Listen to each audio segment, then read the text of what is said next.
become angry at any point with people, is that because it's a tendency or a negative entity, or is it just a tendency to react like that? You see, if you get angry within yourself, and if you are sure that you are not doing anything wrong, for a Sahaja Yogi there is no need to say outside you are angry. There's no need. That anger itself is a power. And you should do your bandhan and anything that you want to do. But you should not show that you are angry. You should be absolutely silent, because you can be. You are in the axis, you are not on the periphery. Actually the anger is just to see your anger and use that anger for that purpose. And once you start doing that, that anger will itself work out. That anger will itself work out the person. And you'll be amazed how it, but you must learn to see your anger that is working. All these things are important. You have seen that sometimes only shouting at the bhoots, they go away. And many mad people have been cured like that. But you don't do all that. That's for me.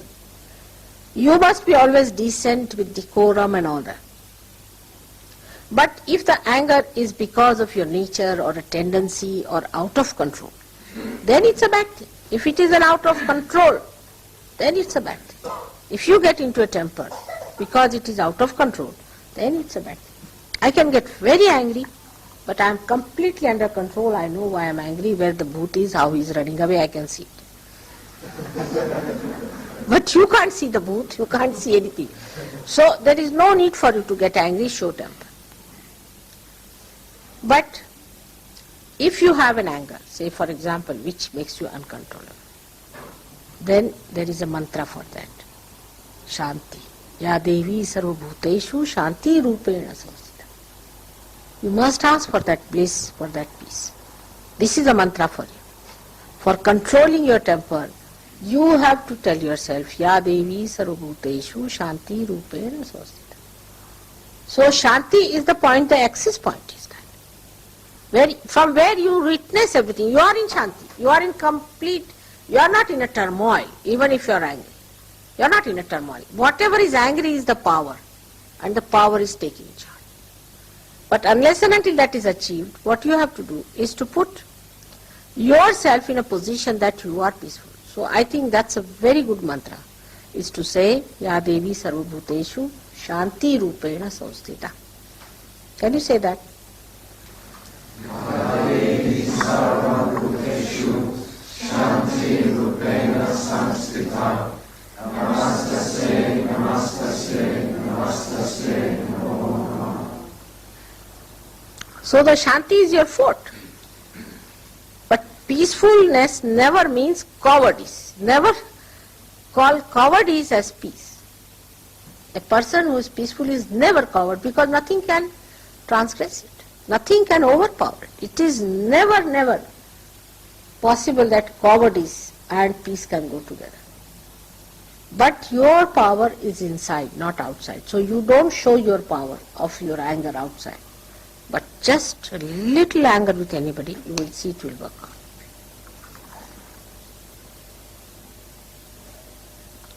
But first establish that position within you where you are the axis, where you do not allow anger to sit on your head.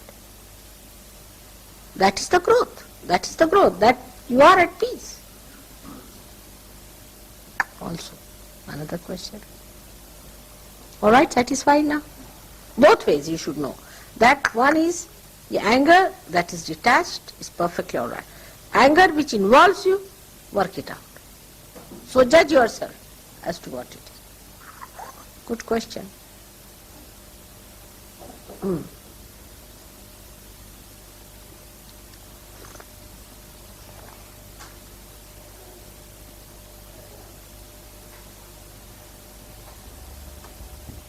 Now some questions.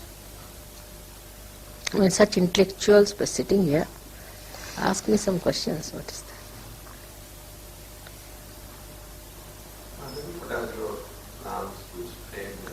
Huh? What are my plans? I don't plan. You see, I don't plan because I don't know how far my instruments are ready. You see, first now my only plans, if I have any, is to really prepare my weapons all right. Once they are done, then we'll fix them up. You see, unless and until you know how far your bomb can fall, how can you plan it? So first of all, I must measure up the power of my children, how powerful they are. That's what I'm trying to do now, is to make them aware of their powers, to use. Like you see Hanumana, when he was born and when he grew up, he forgot that time. And he forgot his powers. So he was to be reminded that you are such and such powerful person. You don't know what your powers are. You ate off the whole of Surya. This you did in your childhood. You are born with this power. But now, after growing, you are rather be sort of forgotten it, and also you were afraid of using them, and it's sort of looks like in a dominant position. But it is there. If you just try to remember them, it will come. They have tremendous power, these people have tremendous power, but they have to assume and stand on that. If they do not do it, you see, if I tell them now, go to this house, oh mother, there may be a bhoot there sitting.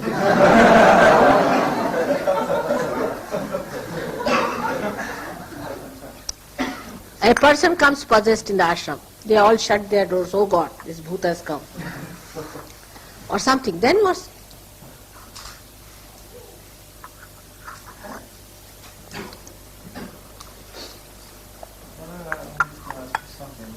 How can we deal with, see, there is one problem, and one big problem is Yoga. It's those who are devoted to you at the expense of others. Those who are devoted to me? Those who use the excuse of their devotion to you, Mother, sometimes to oppress others. They are what? Sometimes people use their devotion to you at the expense of others, you know. Then again the same thing, Jamail, is the same thing is.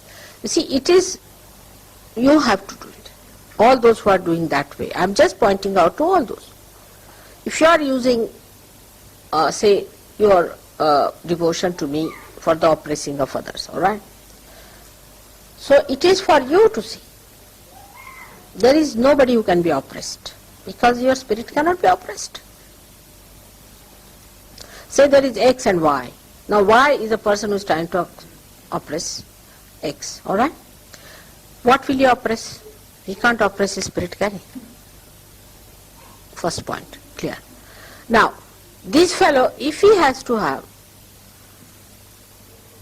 attachment to me, nobody can stop him. That is all, you all have direct relationship, not through anyone. If you want to accept somebody's agency, then I can't help you. But otherwise you all have a direct access to me. You all can grow your spirits. Nobody can dominate you. Everyone has complete freedom to grow their spirit, to know their spirit, I mean to say. And the spirit is something cannot be dominated by you. Now supposing somebody tries to oppress you. What will they oppress you, in which way? They'll say, all right, we'll not have this carpet, we'll have that carpet, or have it. Somebody will say, I'll jump in the sea, jump. Just now you jump. What will they oppress you in? You see, just see that. Not in your spiritual growth. Can they? And that's how the problem starts. You see, in material things, say in an ashram now, somebody says, all right, we would like to have a photograph of Mother put there. The other will say, no, we are going to have it there.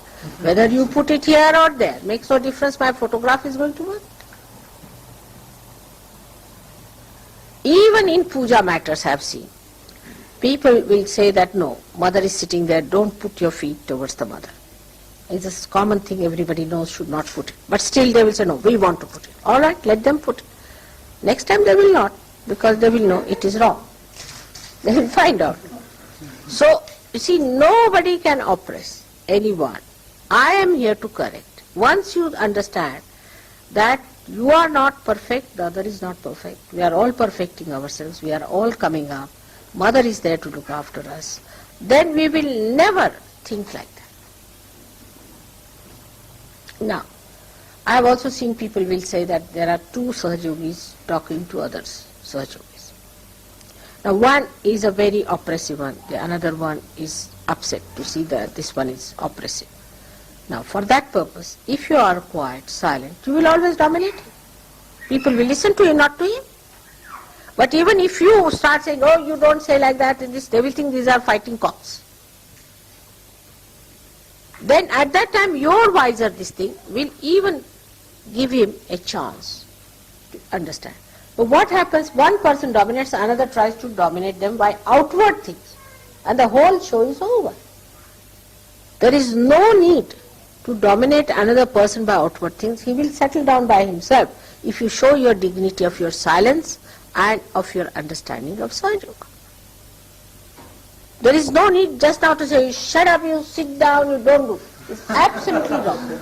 They do it, I have seen it. In my presence I have seen it. Because we still live halfway there and halfway here. The way we solve the problem, say you have to do some business. There are two people doing the business. One person says, the other says, why did you say like that? You shouldn't say. This person says to that person, you shouldn't correct me. Like that the fight is on. But that doesn't help anyway, there also. But in Sahaja Yoga it will never help. The other person can only win over by his dignity, by his quiet methods, by approaching a person properly. That's how the leaders will come up. They won't come up by shooting another person down, not at all by any chance. That's not possible. It's not good leadership. Good leadership is just the way you handle the situation, not the way you fight another man down. So many times you have seen, I just keep quiet, it works out. Not necessary that you should at that moment shout. There's no need. And it creates a very bad impression and very bad leadership. First of all, you cannot be dominated. This is one fact, is it true? You can grow in your spirituality, whatever people may try to dominate in the worldly things. Thank God we don't have any organization. Thank God we don't have secretaries, assistant secretaries, under secretaries, vice secretaries, upper secretaries, lower secretaries. We don't have any answer. Otherwise even that would have been dominating to people. Then they would have fought that. So we don't have that problem. We don't have any money problem because we don't have all these nonsensical ideas. I have solved these problems by having no institutions, no positions. Everybody has position. But the greatest position is of your spirit, which you establish. The attention is not there, it's more ego-oriented. The whole stuff is ego-oriented. You can't fight ego with ego. You cannot. You can only fight ego or superego with spirit. How much do I dominate you?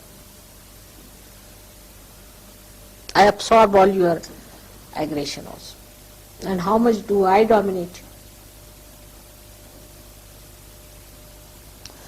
If I have to correct you, I go forward and do it and tell you that I am correcting you, whether you like it or not. And you see the result, it's all right. But if you have that capacity, do it. Then there is lacking in you that you cannot do that way. So be prepared not to at least spoil the show of Sahaja. One person is talking too much, all right, the others will say he is good for nothing, but another one is a sensible one. But if you both are fighting, I don't.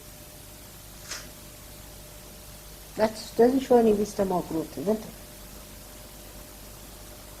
Does it?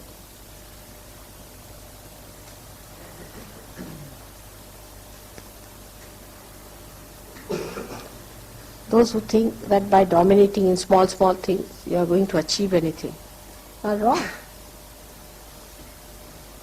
Actually, I have seen my grandchildren are realized souls. They are not bothered about these things. They don't do this. This kind of a fight they don't have. That where to keep these, what to do this, they don't have. Nothing. At the most they might fight for a chocolate or something at the most. But in spiritual matters they never fight.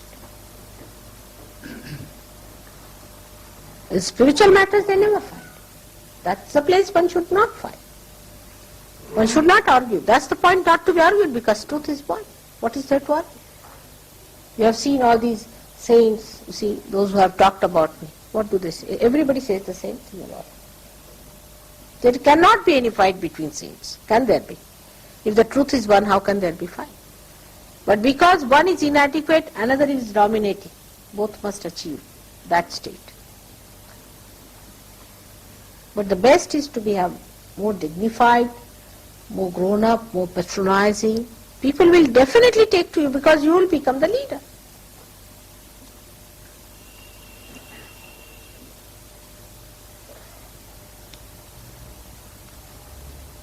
Arguments are not going to lead you anywhere, I can tell you this much. No use arguing among yourselves. If you have to argue with others, not among yourselves. Otherwise, no. What else?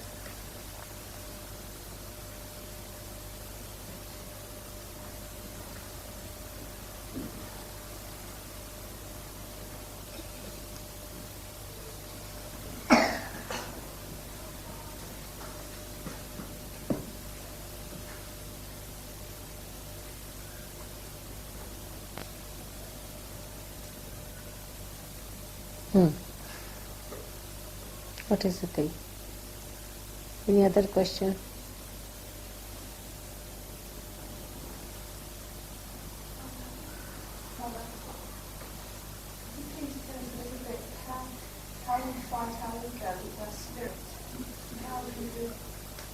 How do we fight the ego? See, you should never fight ego. If you try to fight it, it will sit more on your head. That's not the way to fight it. That there is ego and you fight your ego, oh yeah, I'm going to box you, then it will grow more. See, the more you box it, the more it will grow. Never fight your ego. Only way is to see it. Your attention is very important. Your attention is now enlightened. Whatever you see, it comes to its right side. It comes to its right side. Size. Say ego. If it is overgrown, you just watch your ego. Best is to watch yourself in the mirror and you say, oh Mr. Ego, how do you do?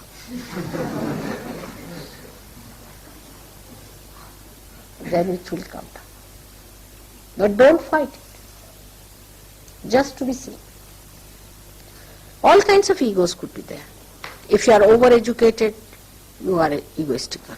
If you are uneducated, you are egoistical because you must try to show that you are something.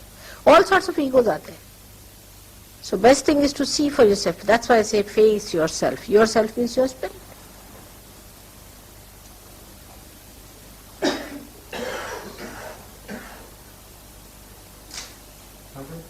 That goes the same for the superego. Yes, very much so. For superego also, not to be frightened, you should just say, get out. I can see you very clearly, you are there. You get out from here. How dare you frighten me? I am the spirit. I am the spirit. How dare you can do that? That's how.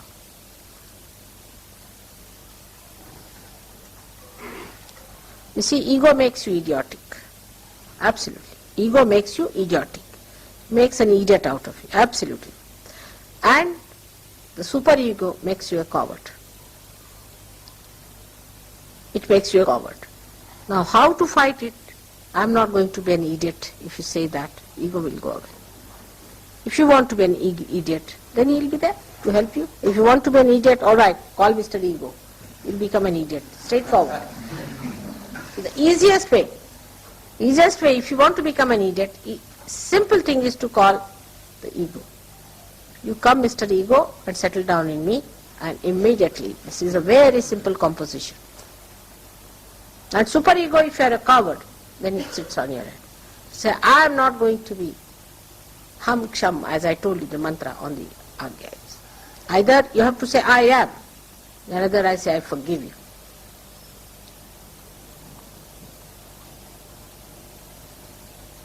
May I ask a question similar to what he said, that superego? I'll be particular.